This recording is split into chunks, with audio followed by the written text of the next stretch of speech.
Hello everyone, তোমাদের মধ্যে অনেকেই আমাকে বলেছিলে যে ডাব্লিউবিপি আর কেপির জন্য আমি কি বই পড়েছি বা কীভাবে আমি এক্সামের প্রিপারেশান নিয়েছি। তো তোমাদের সাথে আজকে আমি সেটাই শেয়ার করছি, তো ভিডিওটা দেখো। প্রথমে আসি জিকেতে।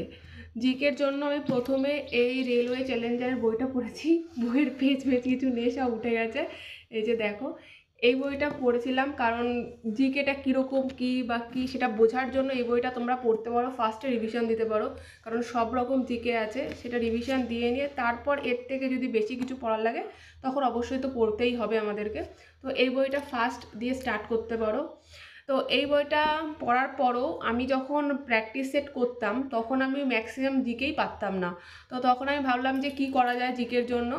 তখন সবথেকে বেস্ট যেটা আমি করেছি সেটা হচ্ছে ওয়েব সলিউশনের যতগুলো জিকে আছে, মানে যত জিকের যত আছে সব লেখা আছে আমার কাছে।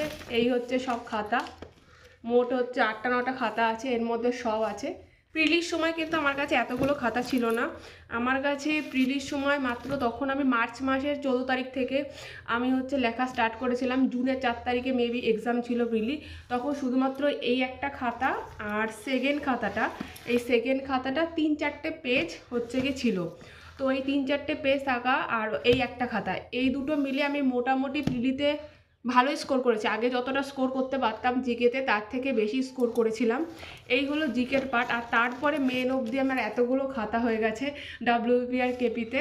মোটামুটি ভালোই স্কোর আছে। স্কোরটা নিয়ে তোমাদের পরে একদিন ভিডিও করে বলবো কীরকম কী স্কোর ছিল। এই হচ্ছে জিকের পার্ট চলে গেল।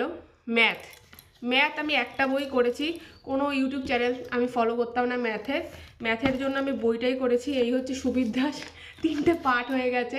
আমার বর এই বানিয়ে দিয়েছে, দেখো পুরো ছিঁড়ে গেছে, মানে আমার বইয়ের আর পেজ নেই। কারণ মোটামুটি 3 মাস অবধি আমি এই বইটা প্র্যাকটিস করতাম। আর তারপরে তোমরা বিশ্বাস করবে কিনা জানি না, প্রতি সপ্তাহে একবার করে এই বইটা আমি রিভিশন দিতাম, প্রতি সপ্তাহে। এই সামনে দেখবার সূচিপত্র আছে, ওটা আমি খাতায় লিখতাম। আর এভরি উইকে পুরো বইটা রিভিশন করতাম, এটা করতেই হতো। মানে আমি নিজে টার্গেট রাখতাম যে বইটা শেষ করতে হবে। এইভাবে তাহলে কতবার শেষ হয় সেটা তোমরা হিসাব করে না। মোটামুটি 14 মাসের জার্নি ছিল এই পুরো দুটো পরীক্ষা মিলিয়ে। তো এই হচ্ছে ম্যাথ। এই বইটা করেই আমি ম্যাথগুলো শিখেছি আর ভালো স্কোর করেছি। তোমরা এটা করতে পারো। আর জিআই ইউটিউব দেখতাম। কোন চ্যানেল দেখতাম, মানে যেটা সামনে আসতো, যেই চ্যাপ্টারটা অসুবিধা হতো যেটা সামনে আসতো সেটাই করতাম। ওটা পার্টিকুলার কোনো চ্যানেল নেই, সব চ্যানেলগুলো বেঙ্গলি ভার্সানে যতগুলো চ্যানেল আছে মোটামুটি সব ফলো করতাম। আর এই যে সুবীর দাসেরই তো ওইটা, হ্যাঁ সুবীর দাসের। এই যে আমার কোনো বইয়েরই পৃষ্ঠা নেই সামনে, ভিতরের পৃষ্ঠা অনেক ছেঁড়া, কারণ বুঝতেই পারছো আমি কেমনভাবে বই ইউজ করি। খুব খারাপ অবস্থা গেছে সব বইগুলোর। আর এইটার জন্য এই জিআই বইটা করতে পারো। আর ম্যাথ প্রথমে একদম ফার্স্টে আমি এই বইটা করতাম। এই বইটা আশা করি সবার কাছে আছে, চঞ্চল ঘোষের বই। এটা অনেক দিন আগের বই, অনেক পুরনো, বলতে পারো 16 সালের বই। তো আমি এটা মাঝে মাঝে করতাম। আর গিয়ে প্র্যাকটিস সেট, এটা কিন্তু মাস্ট তোমাদের করতেই হবে। প্র্যাকটিস সেট যদি না করো তাহলে কিন্তু এক্সাম ভালো হবে না। আমি যখন প্রথম প্র্যাকটিস সেট দিই তখন আমি 30 কি 31 কি 32 এরকম পেতাম। তারপরে প্র্যাকটিস সেট এখানে যতগুলো আছে, এখানে আছে 26টা। এই যে প্র্যাকটিস সেটটা দেখে নাও, এই বইটাতে 26টা ছিল। আর বাইরে সব মিলিয়ে আমি মোটামুটি 50টা প্র্যাকটিস সেট দিয়ে গেছি। প্রথম 10টাতে আমার ওই 30 32 40 এরকম আসতো, কিন্তু লাস্টে অ্যাভারেজে অনেক বেশি মার্কসে আসতো। তো এখানে মার্কসগুলো লেখা আছে, তোমাদেরকে আমি শেয়ার করতে পারি। দাঁড়াও, ধরে রাখো একটু।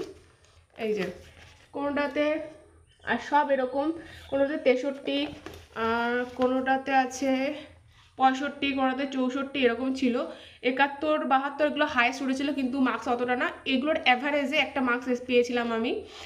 আর যেগুলো পারতাম না সেগুলো এরকম সবুজ কালি দিয়ে ইন্ডিকেট করে রাখতাম। পুরো বইটাই এরকম সবুজ কালি দেওয়া আছে, যেগুলো আমার অসুবিধা হতো এগুলো নোট ডাউন করে রাখতাম। আর এগুলোই রিভিশন করতাম। আর যে জিকের খাতাগুলো দেখালাম ওগুলো কিন্তু আমি পার ডে 2 কি 3টে করে রিভিশন করতাম। খুব প্রচুর পরিমাণে পড়াশোনা করতে হবে আর রিভিশন দিতে হবে। যে যত রিভিশন করবে, যত রোজ প্র্যাকটিস করবে আর প্রতিদিন রেগুলারিটি মেনটেন করে যে পড়াশোনা করবে সেই সাকসেস হবে। সে যেমনই পড়াশোনা হোক না কেন, রোজ যদি কেউ কন্টিনিউ পড়াশোনা করে, সে যেমনই পড়াশোনা হোক আর সে যতই নাম্বার পাক না কেন, মাধ্যমিক এইচএসে যে বেশি নাম্বার বা কম নাম্বার, এটা কোনো কিছুই ভ্যালু করে না। তুমি যদি রোজ পড়াশোনা করো তাহলেই তুমি সাকসেস পাবে। তো চলো বন্ধুরা, ভিডিওটা এখানেই শেষ করছি। টাটা। তোমাদের কিছু জানার থাকলে অবশ্যই কমেন্ট করে জানিও।